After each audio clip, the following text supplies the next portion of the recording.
65세. 아내와 저 30년 넘게 같이 벌었고요. 둘이 합쳐서 14억이 있습니다. 부자라고요? 글쎄요. 저는 잘 모르겠어요. 주변에 저보다 훨씬 많이 가진 분들도 있고요. 저보다 적은 분들도 있어요. 다만 한 가지 확실한 건 저는 지금 불안하지 않다는 겁니다. 20년 전 45살 때 저는 정말 막막했거든요. 노후 준비 어떻게 해야 되지? 주식을 해야 하나, 예금을 해야 하나, 집은 팔아야 하나, 가지고 있어야 하나. 결론부터 말씀드리면요. 저는 한 번도 몰빵하지 않았습니다. 그게 14억을 만든 비결이냐고요? 아니요. 그건 아닌 것 같아요. 근데 불안하지 않게 만든 비결은 맞습니다. 오늘은 그 이야기를 해볼까 해요. 2005년 45이었습니다. 회사에서 15년 넘게 다니고 있었고요. 아이 둘은 고등학생이었어요. 큰애가 고3, 둘째가 고1. 아내는 애들 초등학교 고학년 때부터 다시 일을 시작했거든요. 출산하고 10년 넘게 쉬다가 복직한 거예요. 그때부터 우리는 맞벌이였습니다. 둘이 벌으니까 생활은 나쁘지 않았어요. 넉넉하진 않아도 부족하진 않았거든요. 그냥 열심히 살면 되는 줄 알았습니다. 근데 그해 가을에 일이 하나 있었어요. 회사 선배 한 분이 명예퇴직을 했거든요. 55세, 저보다 10년 선배였어요. 저보다 월급도 많이 받으셨고, 집도 더 좋은 데 사셨어요. 근데 송별회 자리에서 이러시더라고요. 야, 나도 솔직히 준비 안 됐어. 근데 어쩌겠어. 나가라는데. 술잔 내려놓으시면서 쓴웃음을 지으셨어요. 그 표정이 자꾸 떠오르더라고요. 나보다 10년 더 일하신 분, 나보다 돈도 더 많이 버신 분, 그런 분도 준비가 안 됐다고 하시는 거예요. 그럼 나는 10년 뒤에 나는 뭐가 달라져 있을까? 그날 밤에 집에 와서 계산기를 두드려 봤어요. 지금 통장에 얼마 있지? 퇴직금 받으면 얼마나 되지? 노후에 월 얼마는 있어야 하지? 근데 숫자가 안 맞더라고요. 대학 등록금 보내야 하고, 나중에 결혼 자금도 줘야 하고, 그거 다 빼면 노후 자금은 언제 모으지? 맞벌이라 수입은 괜찮았는데, 쓸 때도 많았거든요. 새벽까지 뒤척이다가 아내를 깨웠어요. 당신, 나 좀 얘기하고 싶은 게 있어. 아내가 눈 비비면서 일어났어요. 오늘 선배 송별회 갔다 왔거든. 그분이 자기도 준비 안 됐다고 하시더라. 우리도 준비해야 할 것 같아. 이대로 가면 안 될 것 같아. 그게 시작이었습니다. 부자가 되고 싶어서가 아니에요. 그냥 불안했거든요. 막연한 불안감. 그게 노후 준비의 시작이었습니다. 아내가 한숨을 쉬더라고요. 나도 요즘 그 생각 많이 했어. 의외였어요. 아내도 같은 고민을 하고 있었던 거예요.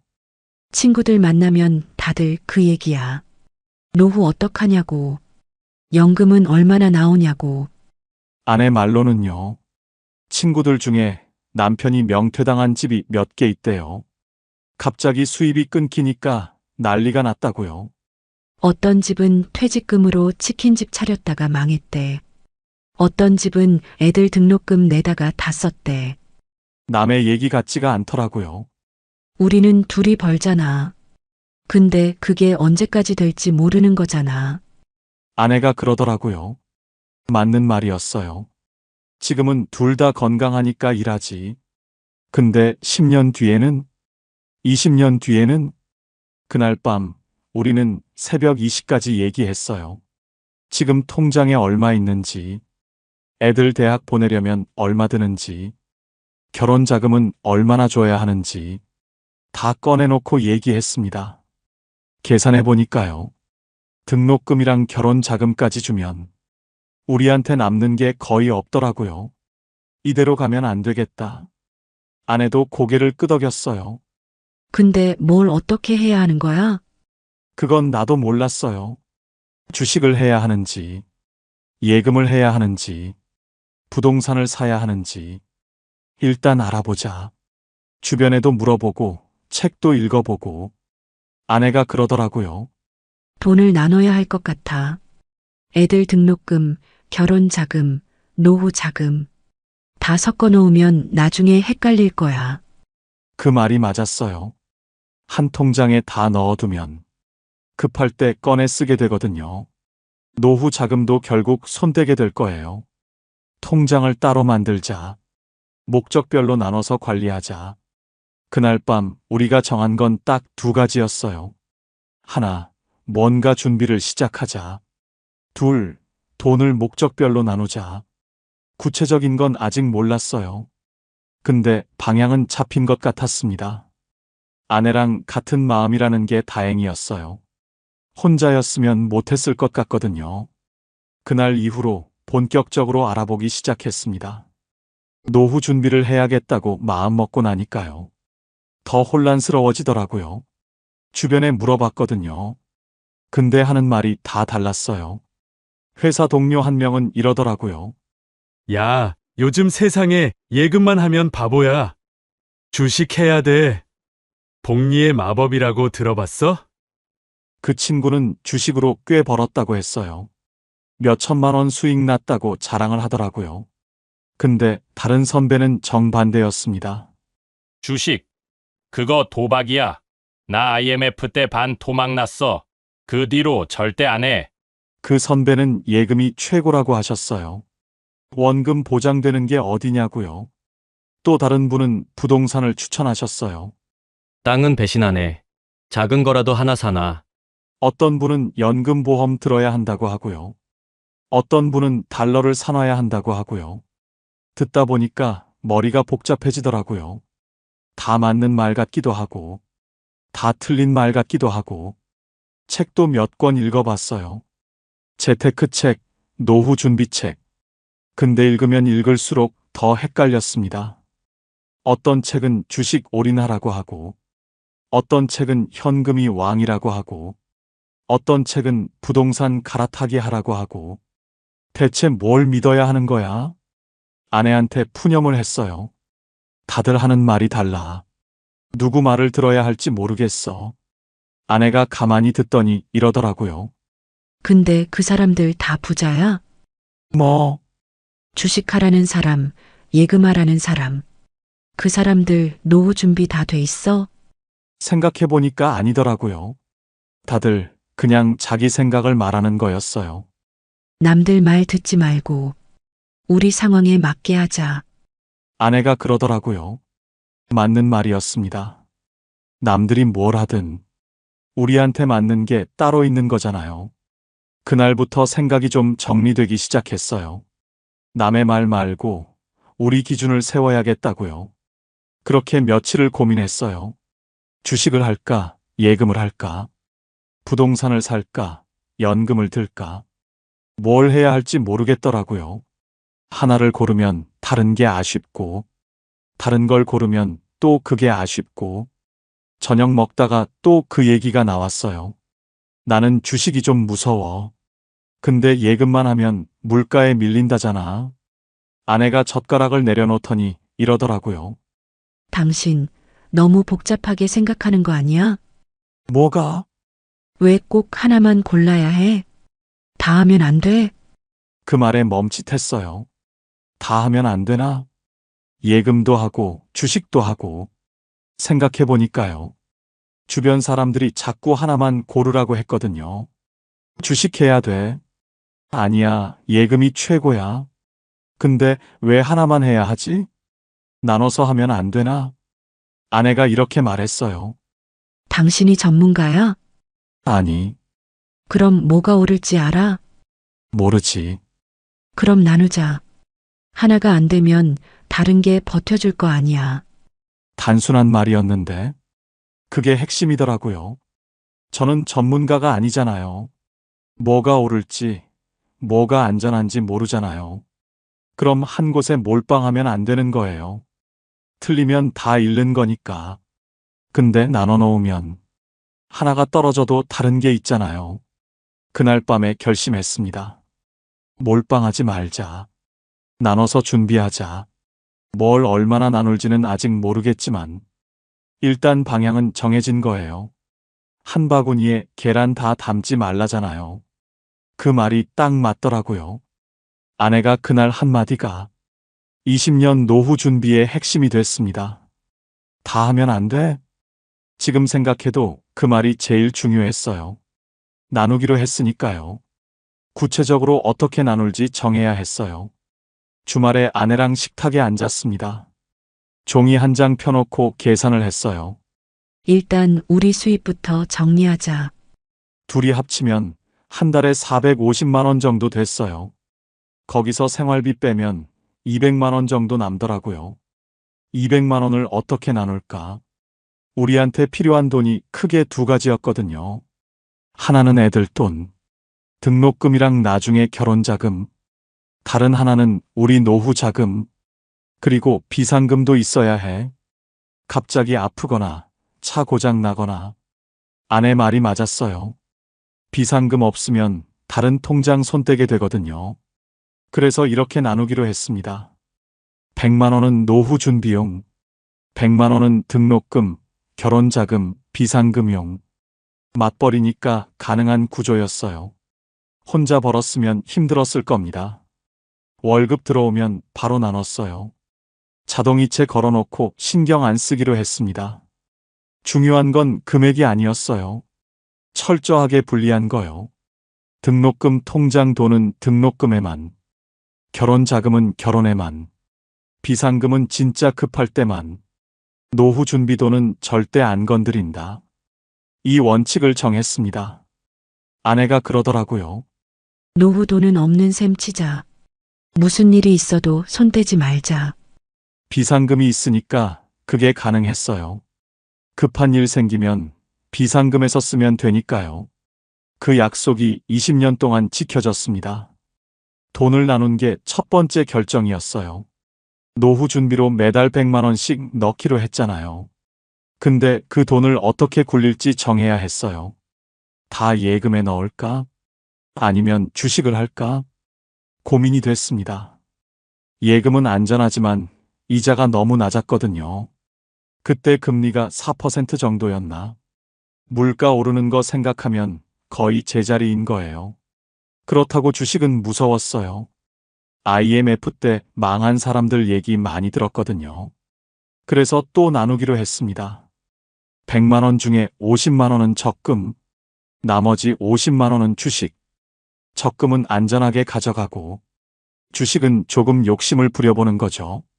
근데 주식을 어떻게 해야 할지 몰랐어요. 개별 종목은 무서웠거든요. 어떤 회사가 잘 될지 제가 어떻게 알겠어요. 괜히 샀다가 망하면 다 잃는 거잖아요. 그때 책에서 본 게 있었습니다. S&P 500. 미국의 큰 회사 500개에 분산 투자하는 거라고 하더라고요.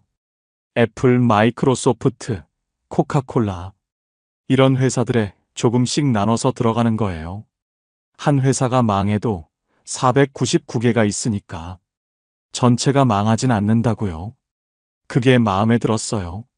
저는 똑똑하지 않거든요. 어떤 주식이 오를지 맞출 자신이 없어요. 근데 미국 경제가 망할까? 그건 아닐 것 같았어요. 미국이 망하면 전 세계가 다 망하는 거니까. 그 정도면 나도 할 수 있겠다 싶었습니다. 그리고 배당금은 다시 투자하기로 했어요. 찾아 쓰지 않고 계속 굴리기로요.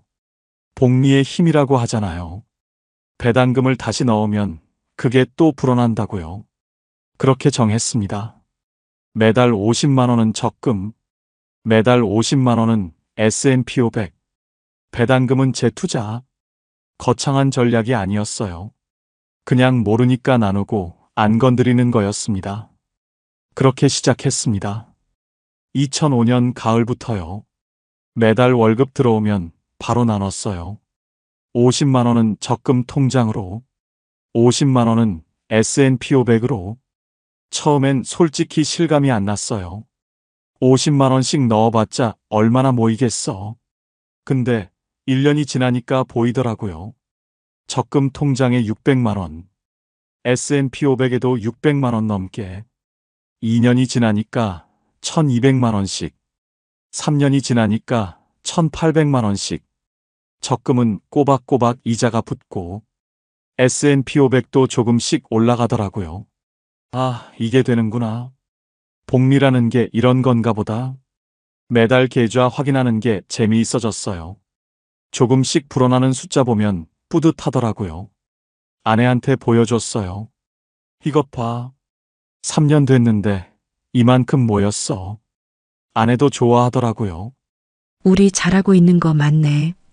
이대로 20년 하면 진짜 되겠다. 그때는 희망이 보였어요. 숫자가 증명해 주니까 믿음이 생기더라고요. 회사 동료한테도 얘기했어요. 나 요즘 S&P 500 하거든. 3년 됐는데 꽤 괜찮아. 동료가 부럽다고 하더라고요. 자기도 해야 하는데 맨날 미룬다고요.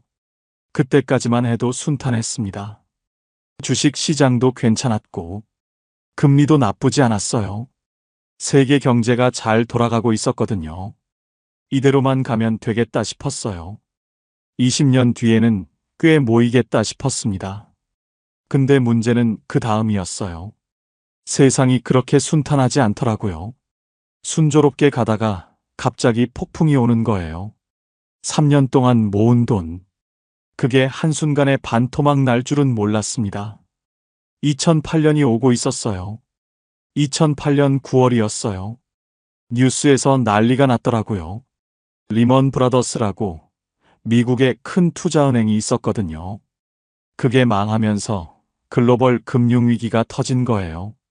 처음엔 남의 일인 줄 알았어요. 미국 은행이 망했다는데 나랑 무슨 상관이야?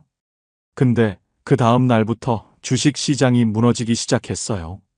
매일 뉴스에서 폭락 얘기만 나왔습니다. 세계 경제가 무너진다. 대공황이 온다. 다들 공포에 떨고 있었어요. 저도 불안해서 계좌를 열어봤어요. 열기가 무서웠는데 안 볼 수도 없더라고요. 마이너스 40%. 3년 동안 모은 돈이 반토막 나 있었습니다. 1800만 원 넣었는데 1100만 원밖에 안 남았어요. 손이 떨렸어요. 진짜로요. 핸드폰 들고 있는 손이 덜덜 떨렸습니다. 아내한테 차마 말을 못 하겠더라고요. 눈을 못 마주치겠는 거예요. 같이 아껴서 모은 돈인데, 내가 주식하자고 해서 넣은 돈인데, 저녁 먹는데 밥이 안 넘어갔어요. 아내가 눈치를 챘는지 물어보더라고요. 왜 그래? 무슨 일 있어? 주식? 고개를 끄덕였어요. 숫자를 보여줬습니다. 아내 표정이 굳더라고요. 한숨을 쉬었어요. 얼마나 빠진 거야? 40%. 그날 밤 둘 다 말이 없었어요. 회사에서도 분위기가 흉흉했습니다. 구조조정 얘기가 나오고 다들 불안해하고 있었어요. 점심시간에 동료들끼리 모이면 온통 주식 얘기였어요. 나 다 팔았어. 더 떨어지기 전에. 지금이라도 팔아. 바닥이 어딘지 몰라. 저도 솔직히 팔고 싶었어요. 더 떨어지면 어떡하나. 원금이라도 건져야 하는 거 아닌가. 밤에 잠이 안 오더라고요. 새벽 3시에 눈이 떠져서 천장만 바라봤어요. 그때가 제일 힘들었습니다. 노후 준비 시작한 거 후회도 됐어요. 그냥 예금만 할 걸.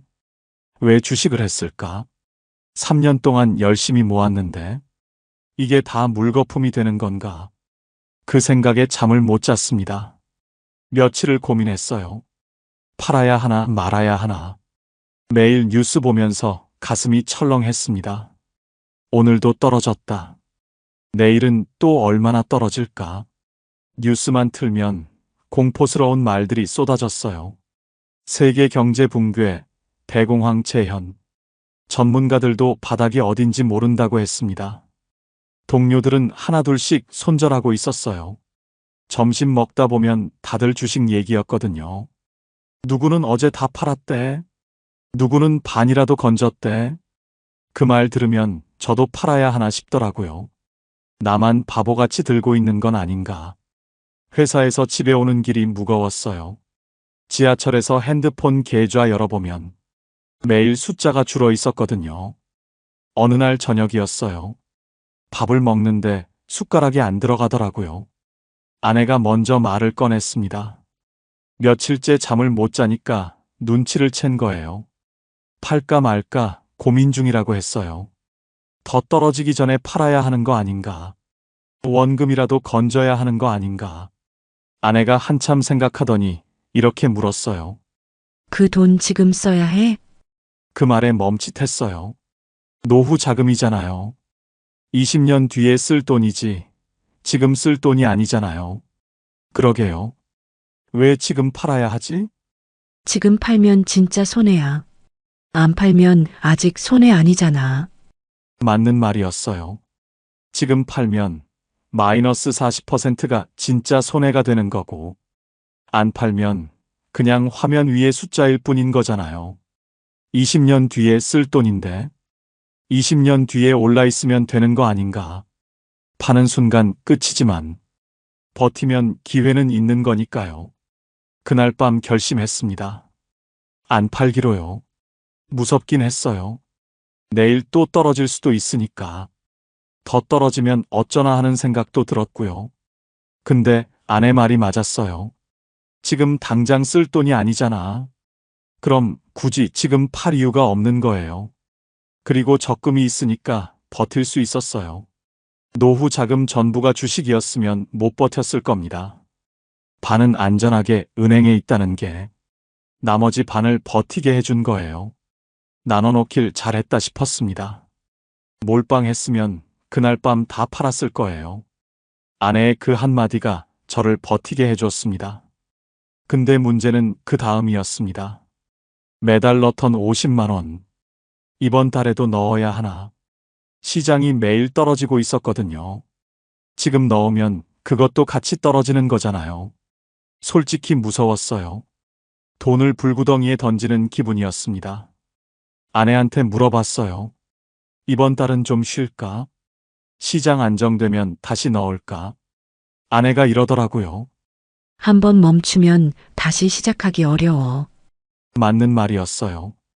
이번 달 쉬면 다음 달도 쉬게 되고, 그러다 보면 결국 안 하게 되는 거거든요. 다이어트도 그렇잖아요. 오늘 하루 쉬자 하면 내일도 쉬게 되고, 그러다 결국 안 하게 되는 거요. 그리고 생각해 보니까요. 지금 싸게 사는 거일 수도 있잖아요. 3년 전보다 40%나 떨어졌으니까. 같은 50만 원으로 더 많이 살 수 있는 거예요. 물론 더 떨어질 수도 있어요. 그건 아무도 모르는 거니까요. 근데 어차피 20년 할 거잖아요.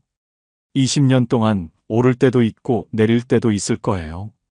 내릴 때 안 사면 싸게 살 기회를 놓치는 거잖아요. 그렇게 생각하니까 마음이 좀 편해졌어요. 그 달에도 50만 원을 넣었습니다. 떨리는 손으로요. 다음 달에도 넣었어요. 그 다음 달에도 넣었고요. 시장이 바닥을 찍고 올라올 때까지 저는 한 달도 안 빠지고 넣었습니다. 주변에서는 미쳤다고 했어요.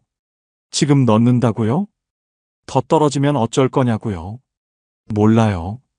저도 무서웠어요. 근데 멈추면 안 될 것 같았어요. 한번 멈추면 끝일 것 같았거든요. 그래서 그냥 기계처럼 넣었습니다. 생각 안 하고 자동이체 그대로 두고 나중에 알았어요. 그때 넣은 돈이 제일 많이 불었다는 걸. 바닥에서 산 게 제일 수익이 좋더라고요. 근데 그때는 몰랐어요. 그냥 무섭지만 멈추면 안 된다. 그 생각뿐이었습니다. 2008년 금융위기가 끝나고 시장은 천천히 회복됐습니다. 2009년 말쯤 되니까 계좌가 다시 플러스로 돌아왔어요. 마이너스 40%까지 갔던 게 본전이 된 거예요. 그때 얼마나 안도했는지 몰라요. 버티길 잘했다 싶었습니다. 근데요, 그게 끝이 아니더라고요. 2011년에 유럽 재정위기가 왔어요. 그리스가 망한다고 난리가 났었죠. 그때도 시장이 출렁이었습니다. 2015년에는 중국발 폭락이 있었어요. 중국 경제가 흔들리니까 전 세계가 같이 흔들렸거든요. 그때도 한 달 만에 20% 가까이 빠졌어요. 2018년에도 한 번 크게 떨어졌고요. 그리고 2020년 코로나가 터졌습니다. 세상이 멈췄어요. 주식 시장도 폭락했고요. 한 달 만에 30% 넘게 빠졌습니다. 20년 동안 위기가 4~5번은 있었던 것 같아요. 그때마다 계좌가 빨갛게 물들더라고요. 처음엔 무서웠어요. 2008년 기억이 있으니까요. 근데 한 번 겪고 나니까 알겠더라고요. 떨어져도 결국 올라온다는 걸요. 그래서 저는 그때마다 똑같이 했습니다. 아무것도 안 했어요. 팔지도 않았고, 더 사지도 않았어요. 그냥 원래 하던 대로 매달 50만 원씩 넣었습니다. 뭔가 대단한 전략이 있어서 그런 게 아니에요. 그냥 뭘 해야 할지 몰랐던 거예요. 팔자니 2008년에 버틴 게 아깝고, 더 사자니 또 떨어질까봐 무섭고, 그래서 그냥 가만히 있었어요. 기계처럼 매달 넣기만 했습니다. 아내한테 가끔 물어봤어요. 이번에도 그냥 놔둘까? 아내는 항상 같은 말을 했어요. 지금 쓸 돈 아니잖아. 그 말이면 충분했습니다. 위기가 올 때마다 주변에서는 난리가 났어요. 누구는 바닥에서 다 팔고, 누구는 꼭대기에서 몰빵하고, 그분들은 결국 손해를 보시더라고요. 타이밍 맞추려다가 더 잃는 거예요. 저요? 저는 그냥 꾸준히만 했습니다. 오를 때도 50만 원, 떨어질 때도 50만 원. 흔들리지 않으려고 노력했어요. 그게 제가 한 전부입니다. 노후 준비를 하면서 동시에 애들 뒷바라지도 했어요. 2006년에 큰애가 대학에 들어갔습니다. 2008년에 둘째도 들어갔고요. 등록금이 만만치 않았어요. 한 학기에 몇백만 원씩 나가니까요. 근데 등록금 통장을 따로 만들어 놨잖아요. 거기서 냈습니다. 노후 준비 통장은 안 건드렸어요. 그게 원칙이었으니까요. 솔직히 유혹이 있긴 했어요. 등록금 통장이 바닥날 때 노후 통장에서 좀 빼서 쓸까 하는 생각이요. 근데 아내가 그랬잖아요. 노후 돈은 없는 셈 치자고. 그 약속을 지켰습니다. 등록금 모자랄 때는 비상금에서 땡겨 썼어요. 비상금 바닥나면 허리띠 졸라맸고요. 외식 줄이고 여행 안 가고 버텼습니다. 그렇게 8년. 둘 다 대학 졸업시켰어요. 졸업식 날 눈물이 나더라고요. 아내랑 둘이 손잡고 울었습니다. 힘들었는데 해냈구나. 근데 노후 통장은 안 건드렸구나. 그게 제일 뿌듯했어요. 애들이 취직하고 몇 년 뒤에 결혼을 했어요. 큰애가 2018년에, 둘째가 2020년에요. 결혼 자금도 따로 모아뒀던 게 있었거든요. 거기서 보태줬습니다. 요즘처럼 억 단위로 해준 건 아니에요. 우리 형편에 맞게 해줬어요. 애들도 이해하더라고요. 부모가 노후 준비 안 되면 결국 자기들 짐이 되는 거니까요. 2020년에 둘째 결혼시키고 나니까 애들한테 들어갈 돈이 없어진 거예요. 등록금 통장, 결혼자금 통장 다 비워졌습니다. 근데 노후 준비 통장은 그대로 있었어요. 15년 동안 한 번도 안 건드렸거든요. 그때 아내한테 그랬어요. 우리 진짜 해냈다. 애들 다 대학 보내고 결혼까지 시켰는데 노후 자금은 그대로인 거예요. 처음에 통장 나눈 게 진짜 잘한 일이었습니다. 안 나눴으면 분명히 손댔을 거예요. 2024년 65이 됐습니다. 회사에서 정년퇴직을 했어요. 35년 넘게 다닌 회사였습니다. 마지막 날 짐 정리하면서 생각이 많았어요. 처음 입사하던 날이 엊그제 같은데 벌써 나갈 때가 됐구나. 동료들이 작은 송별회를 해줬어요. 20년 전에 봤던 그 선배 생각이 나더라고요. 나도 솔직히 준비 안 됐어. 그때 그 선배가 했던 말이요. 근데 저는 달랐습니다. 저는 준비가 돼 있었거든요. 집에 와서 계좌를 정리해 봤어요. 20년 동안 한 번도 제대로 계산 안 해봤거든요. 그냥 매달 넣기만 했으니까요. 먼저 S&P 500 계좌를 열어봤습니다. 4억 5천만 원. 처음엔 잘못 본 줄 알았어요. 20년 동안 넣은 돈이 1억 2천만 원인데 4억 5천이 돼 있더라고요. 배당금 재투자하고 복리로 굴린 결과였어요. 중간에 폭락도 있었는데 결국 이렇게 됐습니다. 적금은 예금으로 바꿔서 묶어뒀는데요. 이자 붙어서 약 2억 정도 됐어요. S&P 500만큼 많이 불진 않았죠. 근데 이 돈이 있어서 버틸 수 있었잖아요. 위기 때마다 주식 안 팔고 견딘 이유가 이 돈이었거든요. 그리고 중간에 배당주도 조금씩 모았어요. 월급 여유 있을 때 따로 산 거예요. 생활비 보조하려고요. 이게 1억 5천만 원 정도 됐습니다. 정리하면요.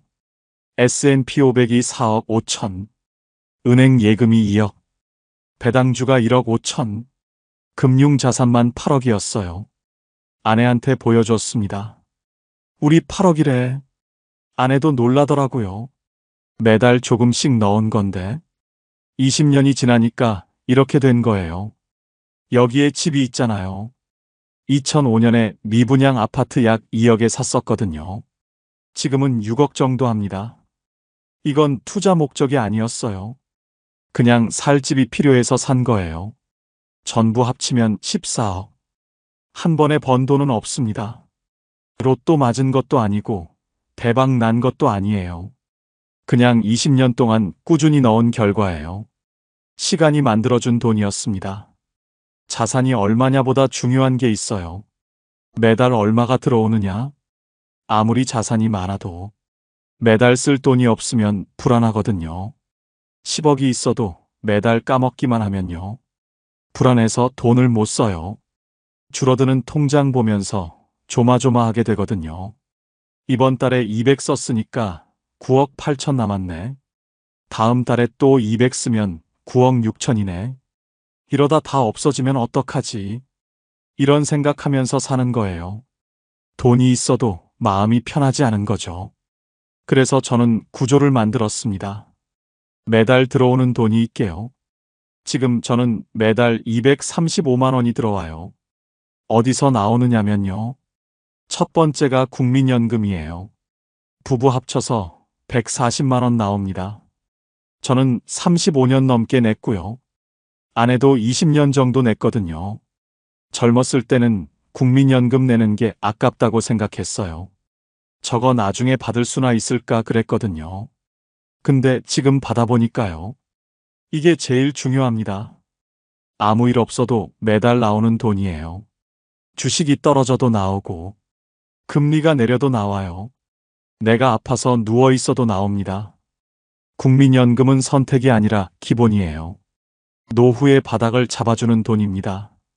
두 번째가 예금 이자예요. 2억을 예금에 넣어두니까 월 45만 원 정도 나오더라고요. 많지는 않죠. 근데 이 돈은 원금이 안 줄어들잖아요. 언제든 꺼내 쓸 수 있다는 게 마음 편한 거예요. 세 번째가 배당주에서 나오는 배당금이에요. 1억 5천 넣어둔 거에서 월 50만 원 정도 나와요. 140만 원 더하기 45만 원 더하기 50만 원. 월 235만 원입니다. 부자들 보면 웃기겠죠? 235만 원이 뭐가 대단하냐고. 근데 저한테는 충분해요.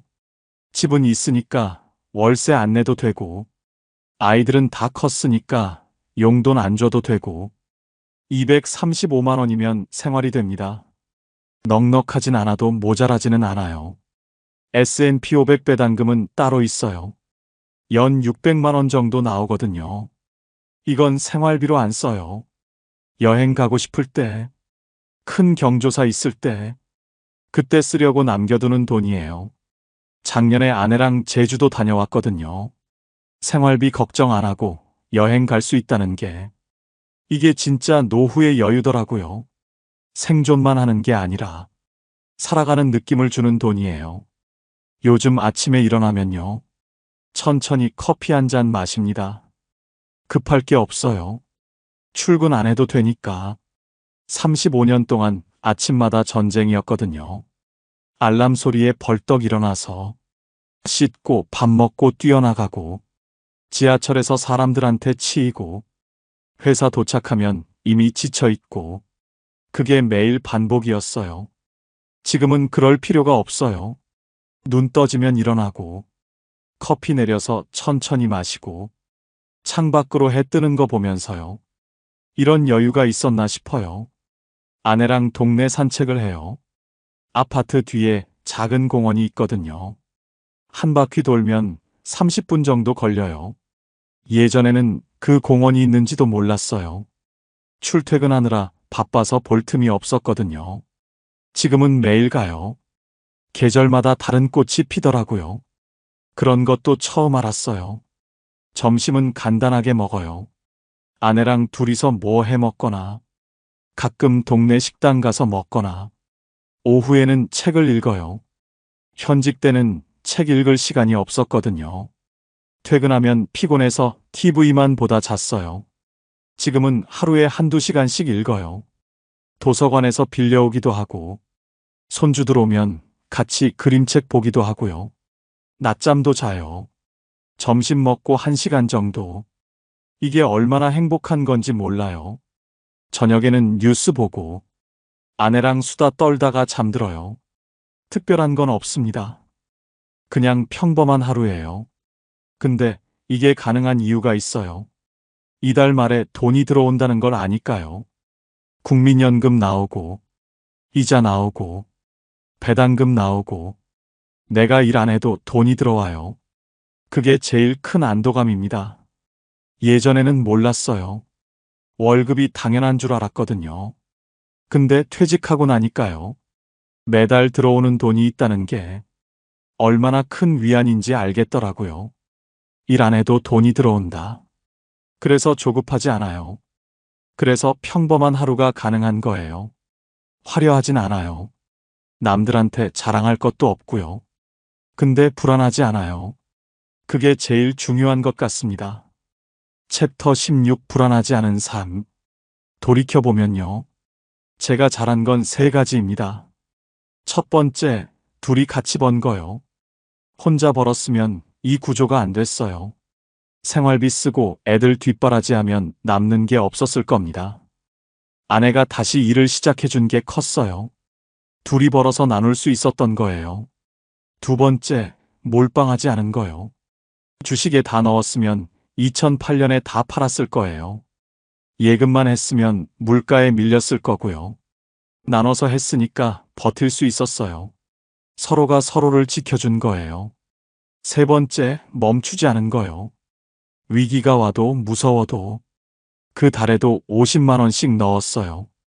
기계처럼 20년을 넣었습니다. 저는 부자가 아니에요.